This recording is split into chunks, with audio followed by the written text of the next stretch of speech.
Well, good morning, YouTube, and let me be the first to say Happy New Year.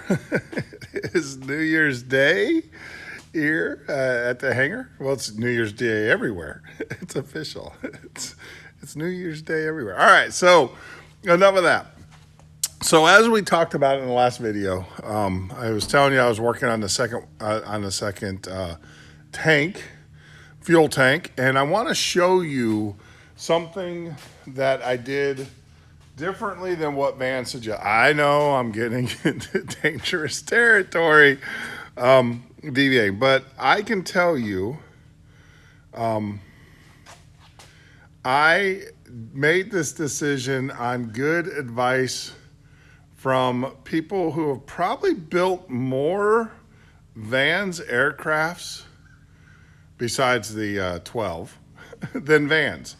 I'm fortunate enough to be here in Dunnellon X35, which is the home base for Saint Aviation. A great group of guys and gals over there. They're very knowledgeable, and I want to show you guys this. If you guys see what is a little bit different, and I'll explain to you. I'm just kind of giving you some light. I know the lighting is horrible, but I want to kind of show you, and then we'll talk about it.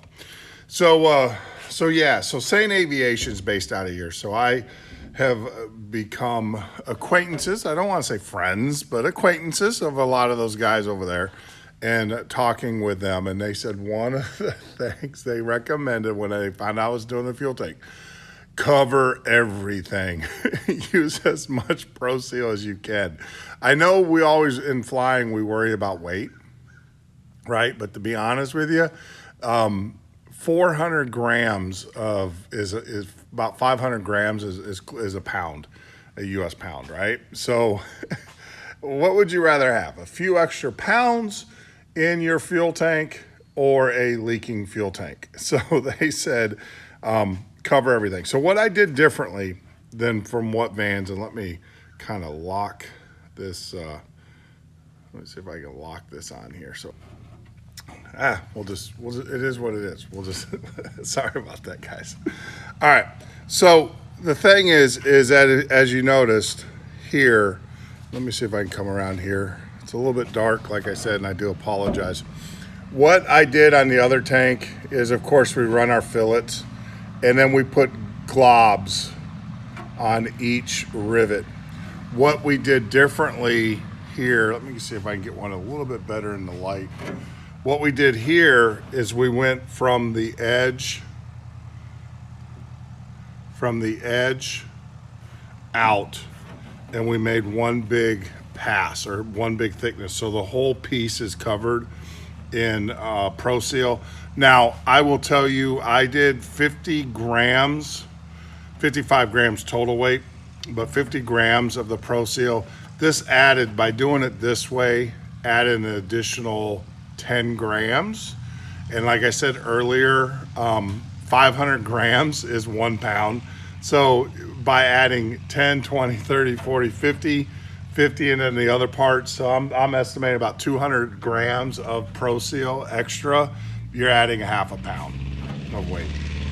And this is for the peace of mind that it's not going to leak. So like I said, so what I did on the other tank is we ran the fillets on both sides, right, normally, and then we just dabbed over the head of the rivet only the proseal. Where in here, what I did is I ran a bead, a good 1/2 inch bead, all the way around the part.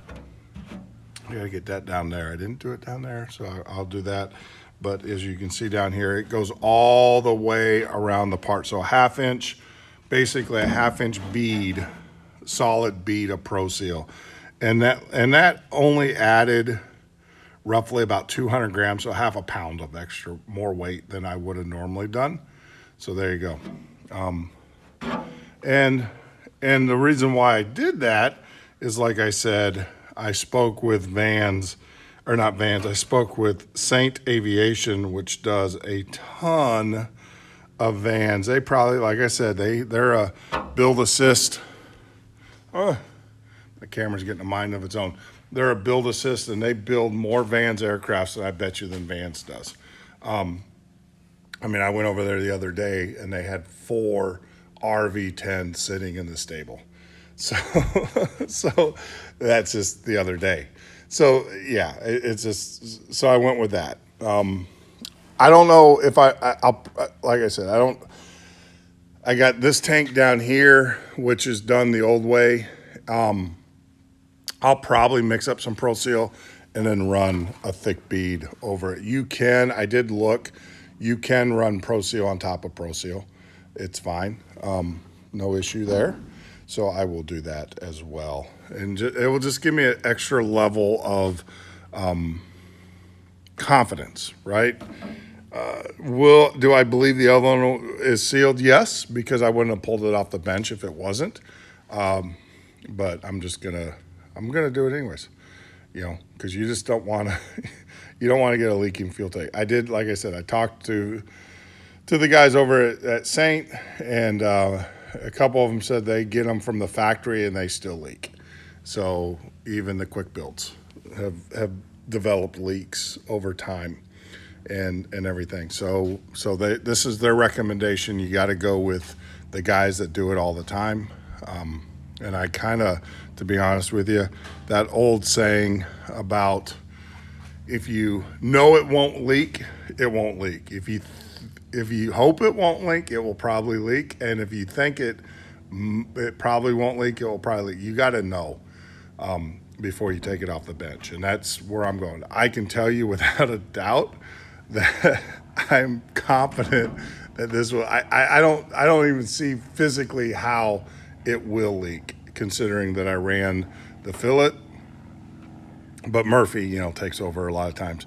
But I ran the fillet all the way around. I did a 1/2-inch fillet, and I inspected everything. And then if you look at the back end on this side here, I still have my clean fillets and everything. So yeah. So today's order of operation is that we are going to get the top stiffener in. This guy right here. So we're going to put that in here. So what I got to do is clean out some of this here so I have a good tight fit against material.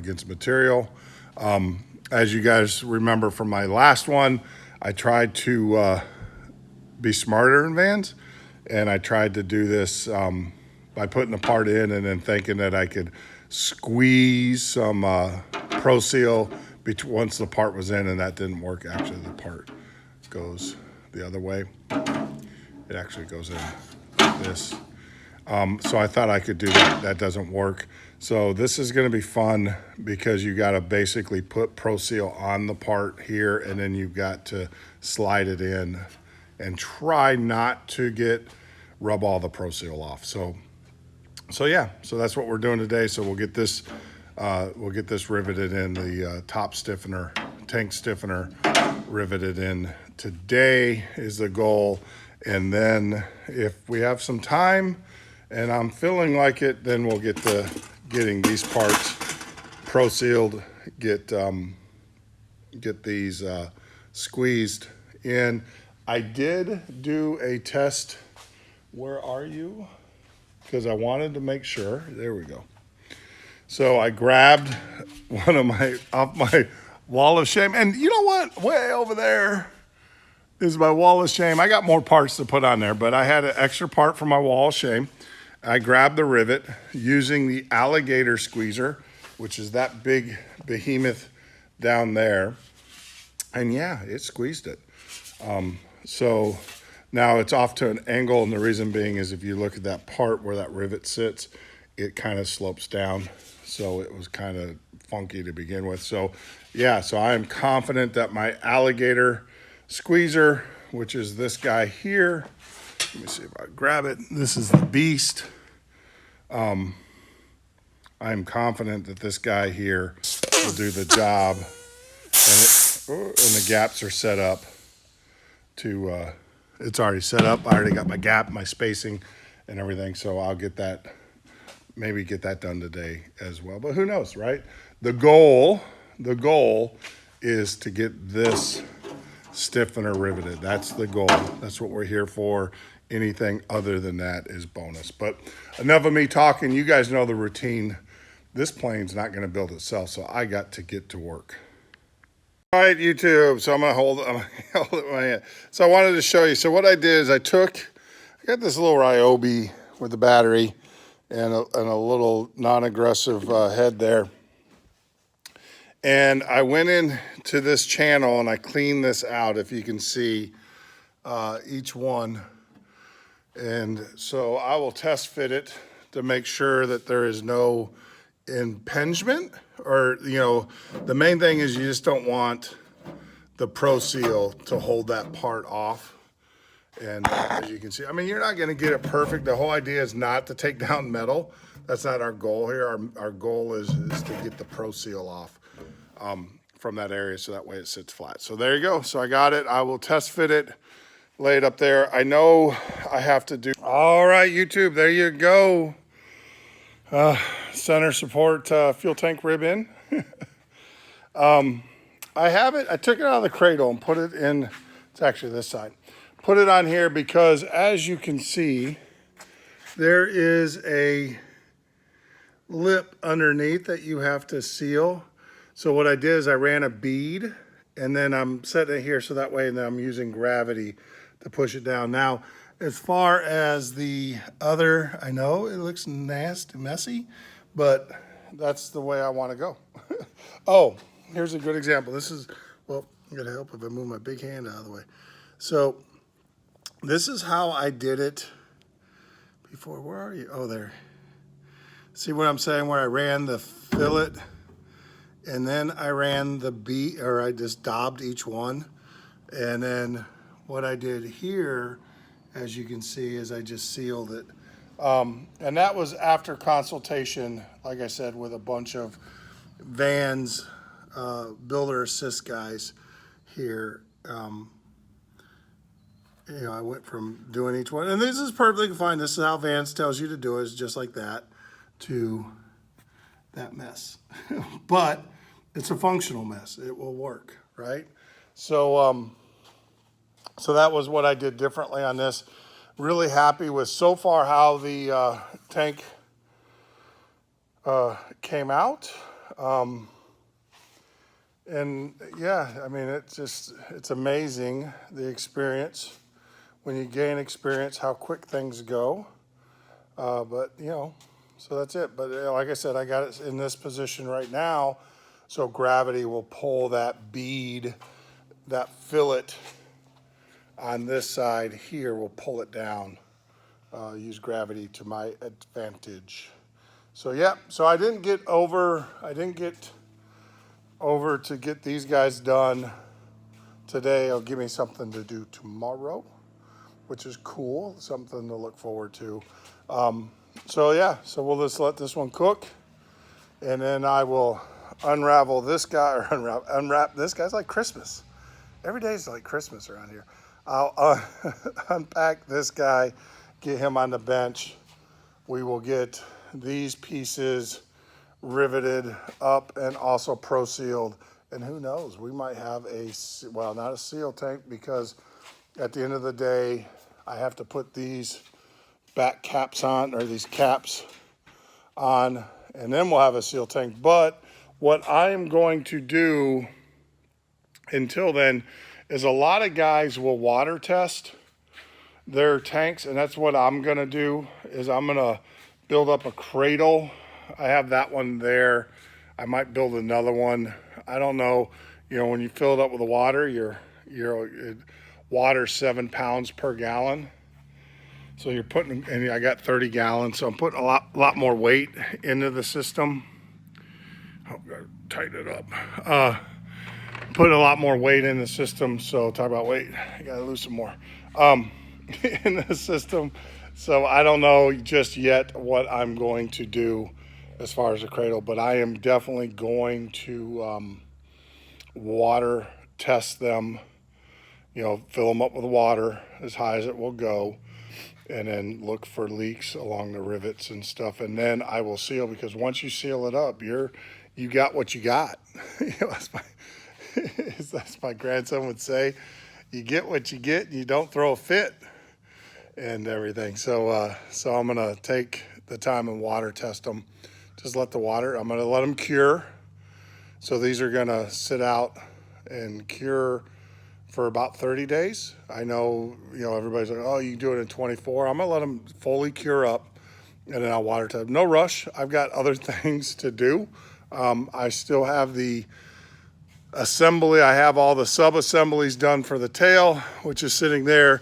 But now that I'm in a hangar, I can actually go and get working on getting that tail put together and then getting it tied into the fuselage, which is sitting right here. So yeah, there's a lot. I still got a lot to do. Don't think I'm slacking.